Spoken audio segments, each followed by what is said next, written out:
ఇంట్లో 5గురు పిల్లలుంటే సందడి సందడిగా ఉంటుంది. ఈ 5గురు పిల్లల్లో ఎవరు ఎక్కువ అల్లరి చేసేవాళ్ళు? అంత అల్లరి లేదండి, కొంచెం ఈయనే అల్లరి. అమ్మ ఇక్కడ ఒకటమ్మా, అల్లరికి, హుషారుకి, చలాకితనానికి, చిలిపితనానికి ఆ తేడా తెలుసుకుని చెప్పమ్మా. అల్లరి అంటే ఇప్పుడు నా ఇమేజ్ ఏమైపోద్ది, అల్లరి అంటే అల్లరుడు అని, నేనేమో చాలా రావుడు మంచి బాలుడు అనేలాగా నా ఇమేజ్ ఇది. నేను అలాగే చెప్తుండేవాడిని. నా ఉద్దేశం అదే. నేనేమో అల్లరి నన్ను అంటే చలాకితనం, అమ్మ అల్లరి అనుకునేది లేదండి, ఎక్కువ హుషారు కానీ చాలా బాగుండేవాడు అబ్బాయి. ఇంట్లో పనులన్నీ మీకు సాయంగా ఉంటుంది. అవునండి, వాడే చేసేవాడు. అది ఇంట్లో ఎవరు ముట్టుకునేవాడు కాదు, మా నాగబాబు అస్సలు ముట్టుకునేవాడు కాదు. అన్నిటికీ నాకు ఆయన సహాయమే పాపం. నాన్న ఆయన ఉద్యోగం వెళ్ళిపోయారు. నేను పాక్కుంటూ అలాగా వెళుతూ వెళ్ళిపోయాను, నాకు తెలియదు. తర్వాత అమ్మ చెప్తుంటే లేదుగా మాత్రం కొన్ని కమ్మర కోలు ఉంది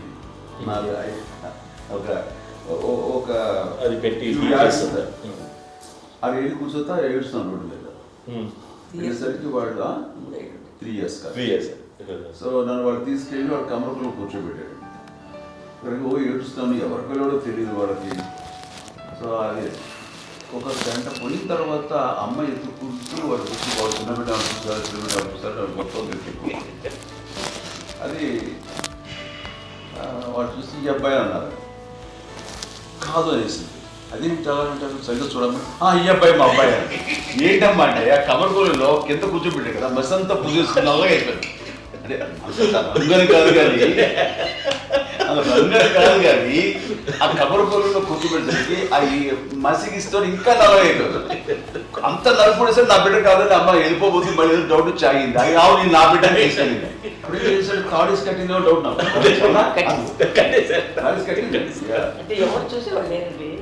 అమ్మేమో అల్లరి అనుకునేదండి, నాకేమో చిన్ననాటి మహాభాగవతం కృష్ణుడి క్యారెక్టర్ అనుకుంటాను. ఆయన మహానుభావులు అయ్యే వాళ్ళందరికీ ఆ లక్ష్యం ఉంటుందేమో చిన్నప్పుడు.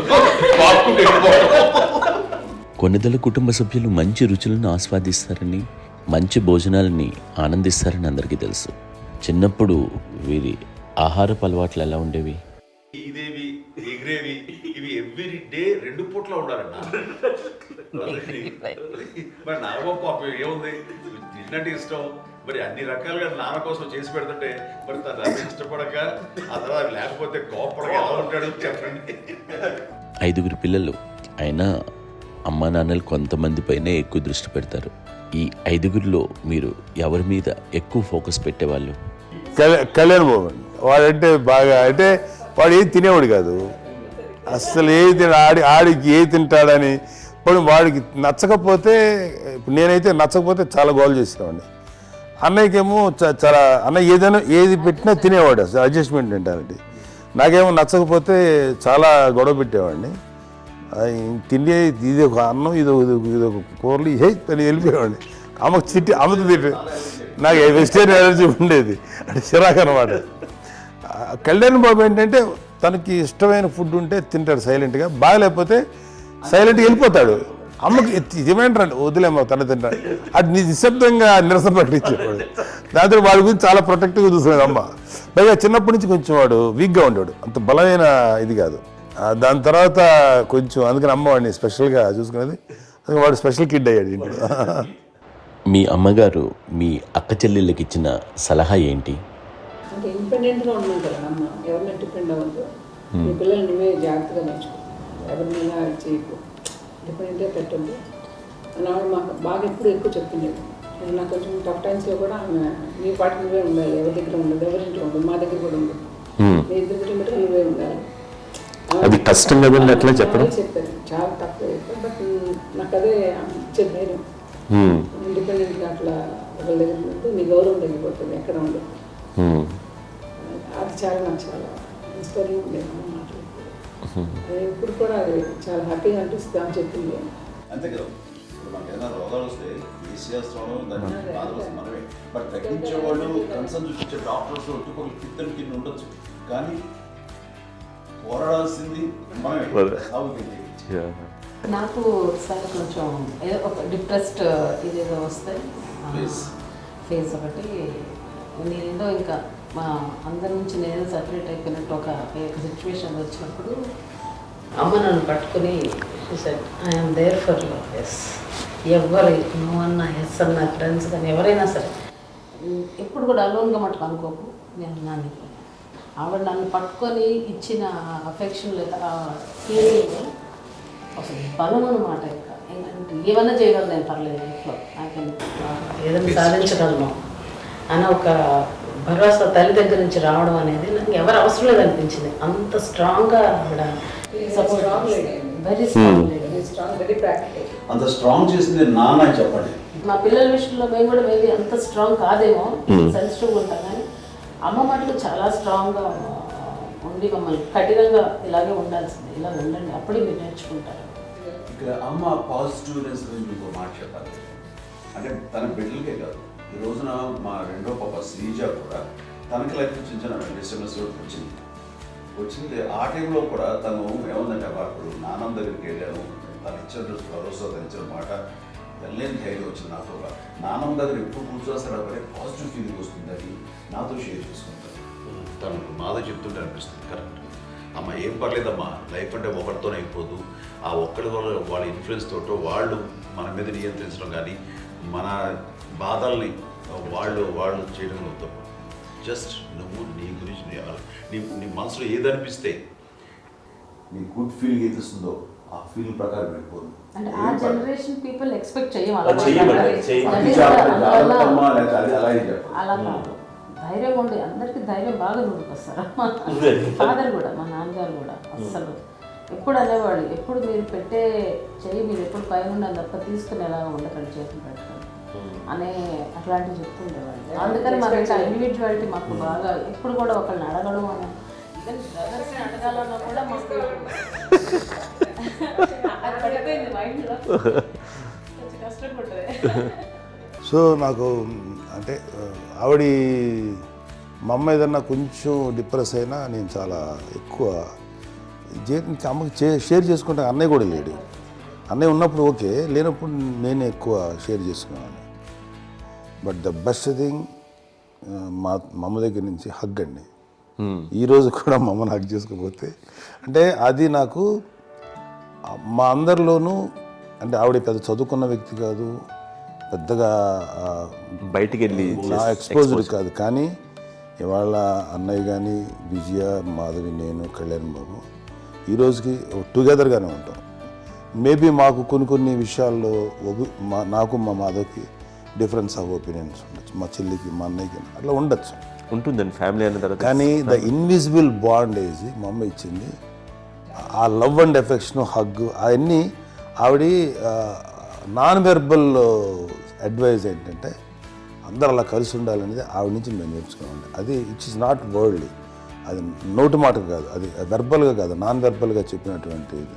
సో అందుకని అది మాకు గొప్ప, మేమందరం ఇప్పుడు అలా ఉండడానికి కారణం, అంత కలిసి ఉండడానికి కారణం, మెయిన్ కారణం మా అమ్మ అండి. అది సో అందరూ ఉండాలనేది మా అమ్మ అడ్వైస్. ఇప్పుడు కూడా నేను ఎప్పుడైనా ఏదైనా ఫీల్ అయినా, అన్నయ్య ఫీల్ అయినా, లేదు నాన్న అట్లా వదుకు, ఇట్లా ఉండండి, ఇట్లా ఉండి ఇప్పటికీ చెప్తుంది. మేము ఎవరైనా ఎప్పుడైనా మా చెల్లితో గొడవపడ్డా అనుకోండి, నేను అట్లా అనకరా అని ఎట్లాగా అన్న ఏమో లేదులేమ్మా, ఏదో అన్నాను కానీ ఫీల్ అవ్వకమ్మా, మేమందరం కలిసి ఆవిడని అసలు టెన్షన్ పెట్టమండి మేము. సో అలా అది ఆవిడ నేర్పించింది. అలా కలిసి ఉండటం అనేటువంటి బాండేజ్ని ఆవిడ తన ఒక హగ్తో చెప్పింది. అన్నయ్య సినిమా చూడండి, జాదూకి చెప్పాను చూడండి, అది మా అమ్మ దగ్గరే ఉందండి. శంకరదాదాలో చెప్తాడు చూడండి. ఇప్పుడు మోడర్న్ వర్డ్స్లో చెప్పాలంటే మీ అందరికీ ఆవిడ ఒక వైఫై లాంటిది. Yes, you can say that. Yes. ఇంకొక అడ్వైజ్ కట్టండి, అమ్మ విషయంలో నేను గొప్పగా ఫీల్ అయ్యేది, కానీ చాలామంది పెద్దలు రిటైర్ అయిపోయి విశ్రాంతి తీసుకుంటున్నటువంటి పెద్దలందరూ కూడా ఆచరించే విధంగా ఒక విషయాన్ని నేను గమనించాను. ఇప్పుడంటే నా దగ్గర ఉంటుంది కాబట్టి ఉన్నాను. అమ్మ విడిగా ఇంకొక ఇంట్లో ఉండేది, 9 సంవత్సరాలు నాన్నగారు దూరం దగ్గర నుంచి ఉండేది. 5 సంవత్సరాలు ఒంటరిగా ఉండి నన్ను బిడ్డలందరూ ఎవరు మానవుని వెళ్ళిపోయారు, నేను ఒంటరి అయిపోయాను అన్న ఫీలింగ్ అమ్మకు ఎప్పుడు ఉండేది కాదు. తర్వాత బిడ్డలు ఆయా వాళ్ళ టైం బట్టి వచ్చి చూసుకుంటూ సరిపోతుంది. అది వారమా, నెలక, 2 నెలక, అసలు ఒకసారి రాలేని పరిస్థితిలో ఉంటుంది. 5-6 నెలల పాటు ఇదే ఊళ్ళో ఉండి పక్క వీధుల్లో ఉండి ఎవరి పనులు వాళ్ళు బిజీగా ఉండి, ఎవరి షూటింగ్ వాళ్ళు బిజీగా ఉండి, ఎవరి ప్రొఫెషన్లో వాళ్ళు బిజీగా ఉండి, ఎవరి ప్రొఫెషన్లో వాళ్ళు బిజీగా ఉండి, తన సంసారం తను బిజీగా ఉంటాను. ఒకసారి అమ్మ ఏమీ ఫీల్ అయ్యేది, ఏంటమ్మా రావట్లేదు, అసలు పట్టించుకోవట్లేదు ఏంటి అంటే, అంతేలేమ్మా అని ఇలాంటి నిరసన మాటలు కానీ, ఈసరింపు మాటలు కానీ, లేకపోతే న్యూనతాభావం కానీ ఇలాంటివి ఎప్పుడు అమ్మకు లేవండి. వచ్చారు అబ్బాయి ఏం చేసి పెట్టడా చెప్పండి అంటూ చాలా పాజిటివ్ ఉండి ఇప్పటికీ కూడా తను సపరేట్ కిచెన్ మా ఇంట్లో ఎంతో ఉంటుంది. వేరే కిచెన్ ఎందుకంటే అమ్మకి మోస్ట్ స్ట్రెస్ బస్టర్ వచ్చేసినా లేకపోతే ఏదో రిలీఫ్ ఏంటంటే తన కిచెన్లో కూర్చొని వండుకుతాడు, వండి అందరికి పెట్టాం. ఇప్పటికీ కళ్యాణ్ బాబు అక్కడక్కడ తిరిగేసి ఎక్కడెక్కడో చేసి నిరసనలు చేసి అన్ని రకాలుగా చేసి వస్తే అమ్మకి చాలా జాలి. ఆడేదో ఇంక మేము గుడ్లో కష్టపడుతున్నాం కానీ ఆడి ఎంతలో వెళ్ళేది మీరు టీవీలో వాటిలో అది ఎక్కువగా చూపించేసరికి వాడే కష్టపడతారు, మేము కష్టపడలేదు ఫీల్ అమ్మకి. అందులో వాడు రాగానే ఎలా వచ్చావా అని అమ్మ ఎక్కడ కళ్యాణ్ బాబు అంటే ముందు అమ్మను కానీ ఎక్కడ కళ్యాణ్ బాబు తను ఎక్కడ ఉంటాడు ఏమో ఉంటాడు తెలుసు. అది చూసిన ఎక్కడ తను వాడికి ఇష్టమైన బిర్యానీ అవి చేసి చక్కగా పంపించి అన్నీ చేస్తున్నాడు. అట్లాగా బిడ్డలకి పెట్టడమే తప్ప బిడ్డల నుంచి ఈ వయసులో ఎక్స్పెక్ట్ చేయడం లేకపోగా కొంచెం పట్టించుకోవట్లేదు అనే ఒక న్యూనత భావనలోకి వెళ్ళిపోయి సైకలాజికల్ డిప్రెస్ అయ్యే మదర్ మొత్తం కాదు. ఆ రకంగా మాకందరికీ భరోసా. మేము కూడా పెద్ద అయినా బిడ్డలు వాళ్ళ ప్రవృత్తి ఉద్యోగరీత్యా వాళ్ళ వృత్తిరీత్యా వాళ్ళు దూరం అయిపోయి మనల్ని చాలా కమ్యూనికేషన్ గ్యాప్ వచ్చినా సరే బిడ్డలు నాకు దూరం అయిపోయి పట్టించుకోవట్లేదు. ఇలాగే చూసావా వెళ్ళి ఎంత ఇదిగా ఉదయ్యేవాళ్ళు గురించి ఇప్పుడు ఏమైపోయాను అన్న ఇంత పిచ్చర్ బాధపడలేదు వాళ్ళకి అంటూ నెగిటివ్ సైడ్ ఆలోచించే విధానం లేనే లేదు. అది మా అందరికి ఎంత కంఫర్టబుల్ అంటే అంత కదా. నేను చూసుకోకపోతే మాధవ్ చూసుకుని మాధవ్ లేకపోతే నాగబాబు వెళ్తుంటాడు కడియడం వల్ల మా విజయ్ చూసుకుంటున్నది సరే నాకు కళ్యాణ్ బాబు తను చూసుకుంటుంటాడు. ఇలా ఎవరో కూడా వెళ్తూ ఉంటాం. అమ్మ మాత్రం అది వెరీ గుడ్ హెల్దీ. నేను చాలా మంది తల్లిదండ్రులు చూశాను, వాళ్ళు చాలా ఇబ్బంది పడుతూ ఉంటారు. పట్టించుకోవట్లేదు మేము అర్థం చేసుకోగలము కానీ వాళ్ళు వస్తే బాగుంటుంది కదా అనేది ఉంటుంది. ఫీల్ అవుతారు. అవును, అలాంటి ఫీలింగ్ ఏం లేదు. పైగా బిడ్డలు వస్తే వాళ్ళకి ఏం చేసి పెట్టాలా అనే ఆలోచన. అది వెరీ హెల్దీ. చాలా మంది ఆచరించాల్సిన గొప్ప విషయం అనుకుంటాను. చిన్నప్పుడు అన్ని ఆనందాలేనా, మర్చిపోలేని దుఃఖాలు కూడా ఏవైనా ఉన్నాయా? అమ్మ చెప్పాలంటే ఓపికకి, గృహిణిగా తన బాధ్యతలు నిర్వర్తించడానికి అండ్ అన్ని రకాలుగా టేకింగ్ కేర్. దీనికి ఒక మంచి ఉదాహరణ నేను చెప్పగలను. అది తలుచుకున్నప్పుడు నాకు చాలా ఉద్యోగంగా ఉంటుంది, నాకు చాలా కంటితలు వచ్చేస్తుంది. అమ్మకి మేము 5 బిడ్డలు అండ్ పురిట్లోనూ 1 year పెరుగో 2.5 years పెరుగో 3 బిడ్డలు చనిపోయారు. నాకు గుర్తెరిగి పొన్నూరులో నేను 6th class చదువుతున్నాను, 6వ తరగతి. అప్పుడు రమణ అనే ఒక అమ్మాయికి 3 years. రమణ అంటే మా ముగ్గురికి కంటే పెద్దది, మా కంటే పెద్దది, కళ్యాణ్ బాబు కంటే పెద్దది, మాకంటే మధ్యలో పిల్ల. తనకి అప్పట్లో మా నాన్నగారు ఉద్యోగరీత్యా క్యాంప్కి వెళ్ళిపోతుండేవారు. ఏమి ఉండేది నాన్న చెప్పాలంటే ఫుడ్లో కష్టపడేవారు. ఇంకా నాన్న చెప్పినట్టు కదా, నాగో చెప్పినట్టు. కానీ ఇంటి బాధ్యత, ఇంటి పనులు, రోగాలు వచ్చిన రుషులు వచ్చిన హాస్పిటల్కి తీసుకెళ్ళాలన్నా ఏదైనా సరే అమ్మే పడేది. ఆ శ్రమ తీసుకున్న టైంలో అమ్మకి అసిస్టెంట్కి నేను సహాయపడుతుండేవాడు ఉండేవాడు. అమ్మ చూడరు నాకు ఫ్రెండ్స్ ఆడుకోవడం అది నిజంగా ఎప్పుడు నాకు గుర్తేది, నాకు తెలియదు, నాకు లేదు ఫ్రెండ్స్తో తిరగడం అది సేపు అమ్మ పట్ల ఉండేవాడు. అలాంటి నేను ఆ పిల్లకి బ్రెయిన్ ఫ్యూర్ వచ్చింది. ప్రభుత్వ ఆసుపత్రి పొన్నూరులో ఆ పిల్లని చేర్పించినప్పుడు 2-3 days అయిన తర్వాత ఒక బ్యాడ్ న్యూస్ వినాల్సి వచ్చింది. తెల్లారికి కాన్షియస్ లేదు, పోయింది. ఏం చేయాలో తెలియదు. అమ్మ వయసు చిన్నది. ఇద్దరు తీసుకుని ఆ బిడ్డని నేను ఒళ్ళో పెట్టుకుని శవాన్ని, డెడ్ బాడీని రిక్షాలో ఇంటికి వెళ్ళాలి. ఇప్పటికీ నాకు గుర్తు ఆ విజువల్స్. అండ్ నాన్నకి తెలియదు ఏ విషయం, నాన్న ఎప్పుడు వస్తారో తెలియదు, ఎలా కమ్యూనికేట్ చేయాలో తెలియదు. అది తీసుకుని వెళ్ళిన తర్వాత ఇంట్లో పడుకోబెడుతుంటే ఏం చేయలేదు. చుట్టుపక్కల ముస్లిం సోదరులు ఉండేవాళ్ళు, ఫ్యామిలీస్ అక్కడ. అంటే మసీదు, పొన్నూరు మసీదు పక్కన మా ఇంట్లో అనుకుని ఆ ఇంట్లో అందరూ వచ్చి చూసేవాళ్ళు, వాళ్ళే హెల్ప్ చేసేవాళ్ళు. ఏం చేయాలో తెలియదు. ఆ నెక్స్ట్ రిచువల్స్ ఎలా చేయాలో, పెంపకం ఎలా చేయాలో తెలియదు. అందరూ చిన్నపిల్లలే. తను చిన్నది, మిగతాలందరూ పసివాళ్ళే. సో ఇలాంటి పరిస్థితుల్లో కమ్యూనిటీ వచ్చి చుట్టుపక్కల వాళ్ళు వీళ్ళు వచ్చి చేయాల్సిన కార్యక్రమాలు చేశారు. ఆ సమయం నాకు ఎక్కడో కమ్యూనికేట్ చేసి డిపార్ట్మెంట్ ద్వారా నాన్న వచ్చేసరికి అన్నీ అయిపోయింది. ఇప్పటికీ నాకు మేము ఇలా ఎన్ని పురుషులు ఎన్నుకుంటున్నామంటే ఎలాంటి ఇది లేకుండా జాగ్రత్త అనే ఒక హెచ్చరికలాగా చేస్తూ అండ్ పంపించాలని సపోర్ట్ చేసి అండ్ ఇప్పుడైతే నా మీద నమ్ముకుంటే నేను ఏ నిర్ణయం తీసుకున్నా మరో మాట అండ్ తనకి హాస్పిటల్ పెద్ద ఫోబియా. నేను ఎక్కడికి వస్తాను హాస్పిటల్. ఈ మధ్యకాలంలో సరే అమ్మకి మోకాల ఆపరేషన్ జరిగింది. అమ్మను కొంత బాధపడుతున్నావు, అసలు ఈ రోజున వచ్చిన మెడికల్ అడ్వాన్స్మెంట్ నీకు అసలు ఏ బాధ తెలియకుండా మోకాల ఆపరేషన్ రీప్లేస్ చేస్తారు అని వీళ్ళందరూ చెప్పడానికి భయపడతాను. ఎందుకంటే ఫస్ట్ ఎలా నాకు సపరేట్ అవుతాను ఎలా చెప్పాలి తెలియదు. ఒక్క వీళ్ళంతా కలిపి నీ మాట వింటుంది, వాళ్ళ మాట మీద నువ్వు చెప్తే వింటుంది. సరే వీళ్ళు చెప్పారు అంతే.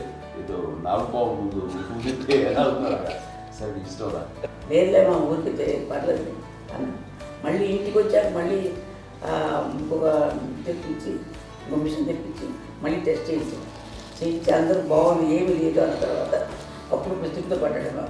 ఏదో ఉంది మమ్మల్ని టెస్ట్ చేయించాలని చెప్పి శ్రద్ధ ఎక్కువ. మీ పిల్లలకి సంగీతం, డాన్స్ నేర్పించారని విన్నాం, అది నిజమేనా? తనకేమో డాన్స్ నేర్పించడం కాదు, అది నేర్చుకోలేదు. నాకు వచ్చేసి ఇప్పుడు డాన్సింగ్ స్టార్ ఎదిగారంటే అది మా పెద్ద చెల్లి విజయం కారణం. అప్పుడు తనకి 5 ఏళ్ళు, నాకు 9 ఏళ్ళు ఉంటాయి. ఉంటుంది 10-11 ఏళ్ళు ఉంటాయి నాకు. బాపట్లనా? సో బాపట్ల చాలా చిన్నది, 5 ఏళ్ళు. నాకు ఒక 11-12 ఏళ్ళు. తను తీసుకొని గోడ మీద పెట్టుకోవడం అలా కూర్చొని చూస్తుండేవాడు. కూర్చుంటే అది నేర్చుకుంటుంది. నేను మానసికంగా నేర్చేసుకున్నాను. ఇప్పటికీ ఆ స్టెప్స్ ఏమిటి వేస్తాను అంతేంది. ఇప్పుడు తను తరబడతాయి ఇంకోటి ఏంటమ్మా నమో నమో ఎన్ని ఉన్నాయో సాంగ్స్ నేను నేర్చేస్తున్నాను అన్నమాట. 5 పిల్లల్లో ఎవరు ఎక్కువ పని చేసేవాళ్ళు, ఎవరు తక్కువ పని చేసేవాళ్ళు? ఏ పని చేయనండి, చేసేవాడు కదా అని అన్నయ్య చేసేవాడు. అన్ని పనులు అన్నయ్య చేసేవాడు. ఇక మా చిన్న చెల్లి, పెద్ద చెల్లి ఎక్కువ చేసేది.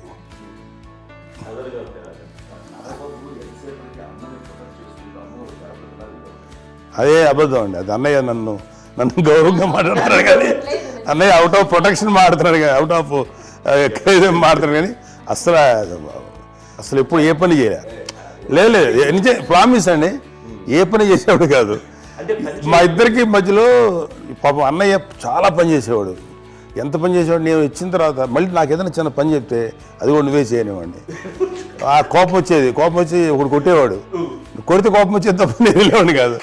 అమ్మకి ఎప్పుడు ఏంటంటే ఒక ఇదే పని చేయడని, అంతే. నిజంగా ఏ పని చేసేవాడిని కాదు. అవునా? లేదు లేదు లేదు మహాప్రేమ. చూస్తున్నాను దగ్గర ముందు పెట్టినావు ఆర్టిస్ట్ కాబట్టి వ్యక్తీకరించిన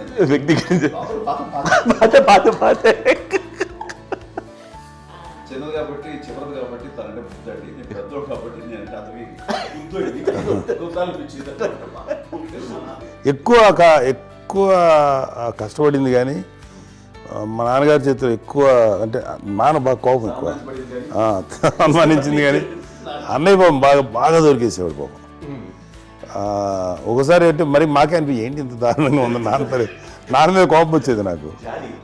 నాన్న మీద కోపం వచ్చేది, ఆనందం చేసి బాగా అనిపించేది. అమ్మాయి ఏమనేది కాదు.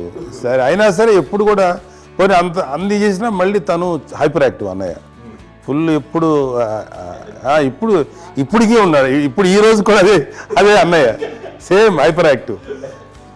యూజువల్గా పెద్ద కొడుకు కొంచెం అంటే సూపర్గా ఒక నిదానంగా ఉంటాడు అంటారు. బట్ అన్నయ్య దాని జస్ట్ ఆపోజిట్. యూజువల్గా ఆఖరి పిల్లలు హైపర్ యాక్టివ్ ఉంటారు, అన్నయ్య పుట్టడమే భయంకరమైన హైపర్ యాక్టివ్. ఒకప్పుడు అమ్మాయిల్ని ఎక్కువగా బయటికి పంపించేవాళ్ళు, అబ్బాయిల మీద కూడా అనేక ఆంక్షలు ఉంటూ ఉండేవి. మీ పిల్లల్ని అలా ఆంక్షల మధ్య పెంచారా, లేకపోతే పూర్తి స్వేచ్ఛనిచ్చారా? అంటే మాకు మా నాన్నగారు కానీ మా అమ్మగారు కానీ అండి మాకన్నా చాలా బ్రాడ్ మైండ్ ఉన్న వ్యక్తులండి. ఎందుకంటే పిల్లలు ఎక్కడన్నా బయటకు వెళ్తే ఇప్పుడు మేమైతే భయపడిపోతాం. ఇప్పుడు భయం ఉందన్న. మా విజయ్ కానీ మా చిన్న చెల్లి అన్నయ్య నేను అందరం కూడా ఇవాళ ఉన్న పరిస్థితిలో వాళ్ళు ఎప్పుడు భయపడేవాళ్ళు కాదండి. ఎక్కడికి వెళ్తాను నీళ్ళని ఇచ్చేవాళ్ళు, లేట్ అయినా అసలు ఏమనేవాళ్ళు కాదు. లేకపోతే ఏదైనా మోటార్ బైక్లు వేసుకున్నాం, లేకపోతే కారులో ఎట్లా పడితే ఎట్లయినా సరే ఏమనేవాళ్ళు కాదు. వాళ్ళు తెలియకుండానే మాకు ఒక ఫ్రీడమ్ ఇచ్చారండి. సో దట్ అదే ఆ ఫ్రీడంలో భాగమే అన్నయ్య కానీ ఇండస్ట్రీకి వెళ్ళాలంటే కూడా ఒక వ్యక్తి ఒక కొడుకు ఒక గొప్ప కెరీర్ని పర్సూ చేసుకుంటూ వెళ్తున్నప్పుడు నాన్నగాని అమ్మగానే ఓపెన్ మైండ్ తోటి అసలు నువ్వు వెళ్ళి నాన్న ఎంతకాలం వెళ్తావు నువ్వు ప్రయత్నించని చెప్పి అలా వదిలేశారండి.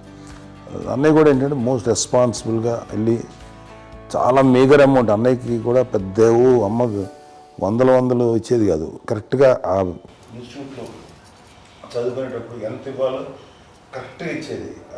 తనకి ఎక్స్ట్రా ఖర్చు పెట్టుకుంటే అంటే అట్లా ఉండేది పరిస్థితి. అంతే కదా. అంత జాగ్రత్తగా అన్నయ్య కూడా అంత రెస్పాన్సిబిలిటీగా రెసిప్రోకేట్ అయ్యి చేసి అందువల్ల మా అమ్మ నమ్మకం చూడాలి. మా అమ్మగారి మా నాన్నగారి నమ్మకాన్ని ఎప్పుడు అది వాడు ఇంత నమ్మకానికి 10 times ఇచ్చాడు. ఏ వయసెస్ వైపు కానీ ఏ అలవాట్ల వైపు కానీ ఎందులో ఇండల్జ్ అవ్వకుండా నాకు నేనుగా నియంత్రించుకుంటూ సరైన మార్గంలో వెళ్ళేలాగా నాకు వెళ్ళడానికి లోపల ఆ స్ట్రాంగ్ థాట్ అడగగానే వాళ్ళు రెసిస్ట్ చేస్తే ఇచ్చానని ఆపేశారు అని ఏదో చిన్న రిలక్టెంట్ ఫీలింగ్ ఉంటుంది. వాళ్ళ మీద చిన్న కోపం నిరసన ఉండేది. వాళ్ళు అలా లేకపోవడానికి వాళ్ళు వెంటనే అడిగిన వెంటనే జాగ్రత్త అనే నిర్ణయం ఉండేది. కానీ జాగ్రత్త అని హెచ్చరిక చేయడంతో నాకు మరింత బాధ్యత తిరిగి గుర్తు తిరిగి నేను నడుచుకుంటూ వెళ్ళాను. కాబట్టి అది నాకు ప్లస్ అయింది వాళ్ళ దగ్గర. అంటే మదర్ అంటే తల్లి అనే కాదు, మదర్ ఫిగర్ ఎవరిచ్చినా సరే అది నానైనా తల్లితో సమానం అనుకుంటాను. నాకు చెప్పినట్లుగా అట్లాగా అలిసిపోయి వచ్చిన నాకు కాళ్ళు నొక్కుతుంటే నాకు భయం వేసేసేది. ఆ తర్వాత పడుకో అది గదవాయించేవాడు. అది కూడా కోపం అంటే ఉదాహరణ అంటే మళ్ళీ అదే నాకు తిడతారు ఎందుకు కాలు పడుకుని ఎక్కడ నిద్ర వస్తాయండి నాన్న అంటే. సో ఆ రకంగా నాన్న తన ప్రేమ చూపిస్తుంటాను. ఆ తర్వాత గోండా టైప్లో కూడాను నేను ట్రైన్ కింద వెళ్తుంటే నాన్న అక్కడే ఉన్నారు రాజమండ్రి దగ్గర ప్రాంతంలో. ఆయన చాలా కోపం చేస్తుంది. ఇలాంటి చేస్తుంటావు నువ్వు ఏదైనా అయితే ఏంటి అది చెప్పి ఏం పర్లేదన్నా ఏమవుతుందో అన్ని రకాల సేఫ్టీ అన్ని రకాల జాగ్రత్త చూసుకున్నాం. ఈ రోజు ఉన్నది సేఫ్టీ అప్పుడు లేదు. అయినా సరే రేపు పొద్దున నీ కొడుకులు ఇలాంటి పరిస్థితుల్లో నీకు తెలిసి వస్తారు అప్పుడు అనేవాడు. ఎన్నిసార్లు అనేవాళ్ళు నాకు నిజంగానే మగధీర టైంలో గుర్ర వ్యక్తుడి ఆ రోడ్డు మీద పడిపోయాడు అని అన్నప్పుడు నాకు ఆ ఫస్ట్ టైం ఆ ఫీలింగ్ కలిగింది. అలాగే పీటర్ హెయిన్స్ అనేవాడు ఫస్ట్ మగధీరలో జంప్ చేస్తారు, మోటార్ బైక్ జంప్ చేసినప్పుడు ట్రైల్లో పీటర్ హెయిన్స్ అంత హైట్ నుంచి 20 feet 25 feet హైట్ నుంచి పడిపోయి మొత్తాన్ని బోన్స్ని ఎరగొట్టుకుని వాడు 7 నెలల వాడు ఇరప్పుడు హాస్పిటలైజ్డ్. అది వీడైతే ఏమో తలుచుకుని భయం వేసేసేది. అప్పుడు నాన్న గుర్తుకొచ్చేవాడు, ఓహో వాళ్ళ టెన్షన్ ఇంతే లేదు, మనకి మన కొడుకు వస్తే తెలియదు ఈ మాట నాన్న ఎప్పుడు అన్నారని అనిపిస్తుంది. Sweet memories my. అత్త కోడళ్ళ మధ్య అనుబంధం ఎలా ఉంటుంది? సురేఖ్ గారితో మీకున్న అనుబంధం గురించి చెప్తారా? మాకండి కోడలు కాదండి, నా కూతురు అండి. అంత బాగుంటాం మేమిద్దరం కూడా.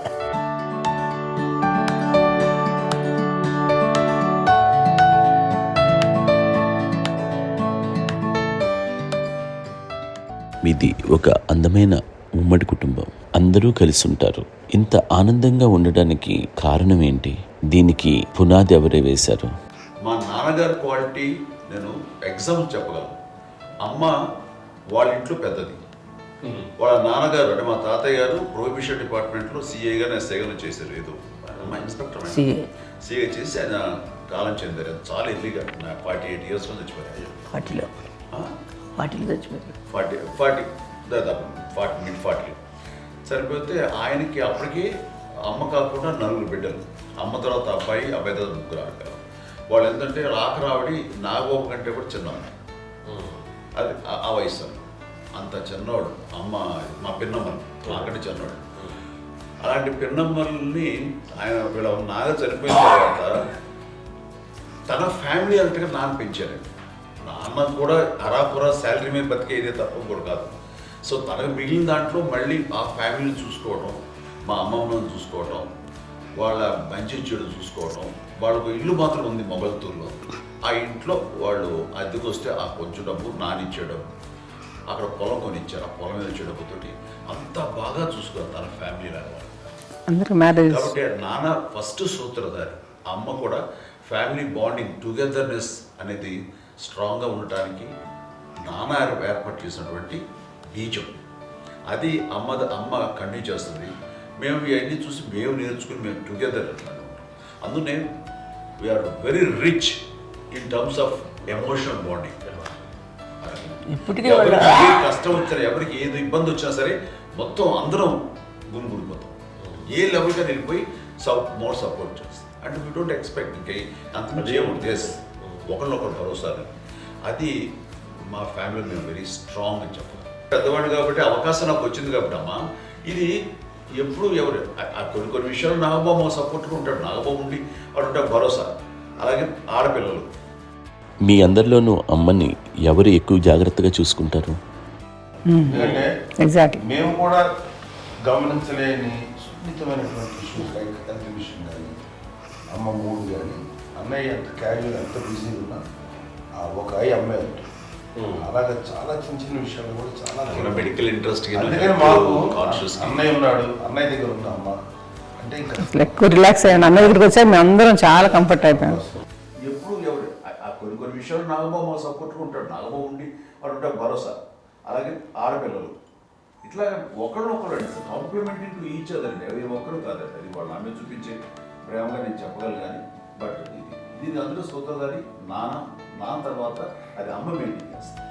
ఇప్పుడు అమ్మ నా ఇంట్లో ఉంది అంటే మనవాళ్ళు వస్తారు, మనవాళ్ళు వస్తారు, ఆడబిడ్డలు వస్తారు, వెల్లుబిడ్డలు వస్తారు, ఇల్లు ఎప్పుడు కలకలాడతారు అమ్మ. అది మేమందరం ఆచరిస్తుంటాం పండగలకి, పబ్బాలకి. అది నిన్న మొన్న నాగబాబు వచ్చి చాలాసేపు కూర్చున్నాడు. నేను ఇంట్లో లేకపోయినా వచ్చి నాగబాబు కూర్చొని టైం స్పెండ్ చేసి వెళ్ళిపోతుంటాడు. అలాగే చెల్లెలు ఇద్దరు ఆల్మోస్ట్ ఎవ్రీడే మాధ వస్తుంటుంది, తను కూడా వస్తుంది. నేను సాయంత్రం కూడా వచ్చి ఉంటుంది. అమ్మా మధ్యాహ్నం వచ్చి కదా వచ్చి ఇక్కడే భోజనం చేసుకో అలా ఉంటుందండి. ఈ తరం వాళ్ళకి మీరు ఇచ్చే సలహా ఏంటి? కలిసి ఉంటే బాగుంటుందండి. పిల్లలు తల్లి కలిసి అక్క చెల్లెలు తమ్ముడు అందరూ కలిసిమెలిసి ఉంటుంది. అన్యోన్యం ఉంటుంది, సంసారం నిలబడుతుంది. లేకపోతే ఏముందండి, ఇక్కడ వెళ్ళిపోతారు, విడిపోతే ఎక్కడే పడవాలి అని తేడా.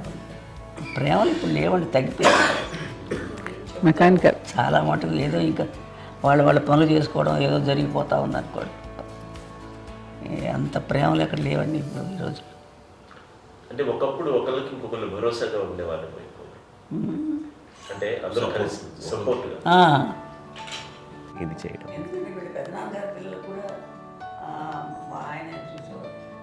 మా నాన్నగారు అన్నయ్య గారు నాన్నగారు వాళ్ళ బిడ్డలు కూడా వాళ్ళ ఇక్కడే బిడ్డలు కూడా ఉన్నారు. నేనే పెళ్లి చేశాను. వాళ్ళని కూడా అమ్మాయి, వాళ్ళ ఆడపిల్లలు కూడా అమ్మాయి. పెళ్లి చేశాను ఇద్దరు పిల్లలు. చూడండి, నాన్న ఎట్లయితే తన చెల్లెలు చూసుకున్నారో అట్లే నాన్న తరపు అమ్మగారి పిల్లలు వాళ్ళు చనిపోయారు చెల్లి గారి, వాళ్ళ బిడ్డలకి పెళ్లిళ్ళు, పేరెంటాలు అన్నీ చేసింది అమ్మాయి. అమ్మ అలా చేసింది కాబట్టి అది మాకు మార్గదర్శకం ఉంది. ఇప్పటికీ వాళ్ళు కొంచెం ఒక మాదిరి పరిస్థితి ఉంటే వాళ్ళకి ఇల్లు కూడా పెట్టడం కానీ వాళ్ళకి తగిన సహాయం ఉంటే కనుక ఎవ్రీ మంత్ మా పెదనాన్నగారి అమ్మాయి ఆడు అప్పుడు 70 వాళ్ళకి ఎవ్రీ మంత్ మా ఇంటి నుంచి మొత్తం వెళ్ళిపోతాం 10,000-15,000 మా అబ్బాయి మంచి స్థానం ఉంది. ఎన్నో సంవత్సరాలు వెళ్ళిపోతాను. బ్యాంక్ పేరు వచ్చేది ఫస్ట్. అదంతా కూడా మా పెద్దలు వచ్చింది. వాళ్ళు కూడా వచ్చి అమ్మని అంతా ప్రేమలో చూస్తారు, ఇష్టంగా చూస్తారు. అమ్మ ఇందాక చెప్పినట్లు ఇచ్చే మెసేజ్ ఏంటి అన్నది అమ్మ మాటలో చెప్పాలంటే, బంధాలు బాంధవ్యాలు అన్నది ఎనలేని ఆస్తిపాస్తులు. సో ఎలాగైతే డబ్బు ఎంత సంక్రమించింది, ఎన్ని ఆస్తులు వచ్చాయి ఫిజికల్గా అనే దాని మీద కంటే కూడా ఇవి ఆస్తిగా తీసుకుంటూ దీన్ని విలువ ఎరిగి, గుర్తెరిగి, దాని ప్రభావం తెలుసుకుని అది కనుక మనం ఇచ్చిపుచ్చుకుంటే ఫ్యామిలీలో, అంటే దాన్ని మించినటువంటి గొప్ప సంపద ఉండదు. కష్టాలు వచ్చినప్పుడు డబ్బు తీరుస్తుంది కాదండి, కష్టం వచ్చినప్పుడు ఒక భుజం తీరుస్తుంది, ఒక చేయూత తీరుస్తుంది. అది మన బ్లడ్ రిలేషన్ మనలో మనకి అది ఉండటం అనేది అదృష్టంగా ఫీల్ అవుతాం. అంటే ఒకసారి అమ్మ చూసి నాకు ఎందుకు అనిపిస్తుంది అంటే, అది ఎవరి ద్వారా సంక్రమించడానికి తన ఆ చెట్టు కొమ్మలమే కాబట్టి ఆ చెట్టుకే మనం ఆపాదించాలి. ఎక్కడో మామూలుగా ఉండాల్సిన వాళ్ళు ఈ రోజున ఈ స్థితిలో ఉన్నాము, ఇంతమందికి లైఫ్ రావటానికి దోహదపడ్డాము, ఇంతమంది కలిసికట్టుగా ఉండటానికి ఇదైంది. అమ్మని చూస్తుంటే నాకు ఎవరు చూస్తుందంటే అబ్బా ఇలాంటి జన్మం మనకి ఎవరికైనా ఉంటుందా, ఇంతమంది మనుషుల చేత కొలవబడేవాళ్ళు, ఆరాధింపబడేవాళ్ళు, అభిమానించబడేవాళ్ళు, ఇంతమంది నా నా వంశమా, నా సంపద అని అమ్మ ఫీల్ అంత గొప్ప ఫీలింగ్ ఎవరికి ఉంటుంది. మా చెల్లెలు కూడా వస్తే నేను అనుకోవట్లేదు, సూర్య కూడా ఉంటుందని నేను అనుకోవట్లేదు. అలాంటి గొప్పగా ఇది. అండ్ ఆ రకంగా షీఈ్ వెరీ చాలా గొప్ప జన్మ. అమ్మకి చిన్న మానసికంగా చిన్న ఏదో ఒక డిప్రెషన్ అది వచ్చింది. ఏదో నాన్న గుర్తుకొచ్చో, నాన్న లేరనో, లేకపోతే వాళ్ళ అమ్మగారు కూడా అదే టైం చనిపోయారనో, తన దగ్గర ఉంటారు. ఏదో ఉన్నప్పుడు మేము అందరం సపోర్ట్గా ఉండి మా కొన్నా నా దగ్గర ఉందిగా అని చెప్పేసి అప్పట్లో అమ్మ వేరేగా ఉంది. ఉన్నప్పుడు ఒకటే మాట అన్నాను, అమ్మ నీలాంటి గర్భం అంటే అంజనమదే గర్భం అని బయట ఎన్నోసార్లు నా ఫ్రెండ్స్ కానివ్వండి, బయట కానివ్వండి, కొన్ని సందర్భాల్లో మీటింగ్లో కానివ్వండి, స్పీచెస్లో కానీ అన్నవాళ్ళు ఎంతోమంది అన్నారు. వాళ్ళు ఆ మాట అంటే రీజన్ తెలుసా నీకు? కోటాను కోటల్లో ఎంతమంది తల్లులకు నీకు వచ్చిన అదృష్టం, నీకు లభించినటువంటి గౌరవం ఎవరు లభిస్తున్నాము. బిడ్డలు ఎంతోమంది చేత కొనియాడబడుతున్నారు, ఎంతోమందికి సహాయపడుతూ ఆ రకంగా వాళ్ళందరి యొక్క ఆశీస్సులు పొందుతున్నారు. కానీ ఎంతోమందికి నిరంతరం హెల్ప్ చేస్తూ వాళ్ళ ఇది చూసుకుంటున్నారు. అవి ఆ భగవంతుడు మీరు చేస్తున్న పూజలో ఉన్న ఆ భగవంతుడు మన నెక్స్ట్ తరాలకు కూడా మనకి ఇలాంటిది వారసత్వంగా ఇస్తూ అదే రకంగా కొనసాగించేలాగా మాకు అదృష్టం ఇచ్చారు. ఇంతమంది ఎవరు నీ నుంచి వచ్చిన వాళ్ళే, నీకు ఇది ఎంత గొప్ప గర్భం, ఎంత గొప్ప జన్మ నీది. వాటికి నువ్వు ఇలా అవటమేంటి? ఇది హై లెవెల్లో ఉండాలి నీ ఫీలింగ్స్గా నువ్వు కానీ. అంతే నువ్వు ఇలాగా కుంగిపోవడం ఏంటమ్మా చెప్పినప్పుడు ఇది నీది కాదు, నాది కాదు, నువ్వు నమ్ముకున్న భగవంతుడు నీకు ఇచ్చింది అనుకుంటావు కదా. నువ్వు ఆ భగవంతుడి కృతజ్ఞత తీర్చుకునేలాగా ప్రతిరోజు ఆయన ధ్యానించు, ఆయన పూజలో ఉండు, నీకు ఆయనే ధైర్యం ఇస్తాడు. అంతేగాని నువ్వు నెగిటివ్ సైడ్ ఆలోచించుకోమ్మా. మా అందరికీ పాజిటివ్నెస్ ప్రివైల్ చేసిన దానివి, ఇచ్చిన దానివి, అందించిన దానివి. అలాంటి నువ్వు నెగిటివ్ వైపు వెళ్ళిపోకూడదు అంటే అంతే. మళ్ళీ అటుపక్క ఎప్పుడు గెలలేదు. ఆంజనేయ స్వామి భక్తి ఆయనలో ప్రవేశపెట్టి చెప్పాలంటే ఆయనకి నేనే నేను నన్ను దేవుడు ఇంట్లో నేనే ఇంట్రడ్యూస్ చేశాను. నానంత ప్రగాఢంగా నమ్మి ఆయన దానివల్ల లబ్ధి పొందారు. ఆయన అందులో మమ్మల్ని మించిపోయే స్టేజ్కి వెళ్ళిపోయారు. ఆయనతోటి ఆంజనేయ స్వామితో ఇంటరాక్ట్ అవుతూ అట్లా ఆయన నన్ను నమ్ముకుంటుంది. ఆయన నానంటారు అంతా నా గురువు, నా పెద్ద కొడుకు పెద్దోడే.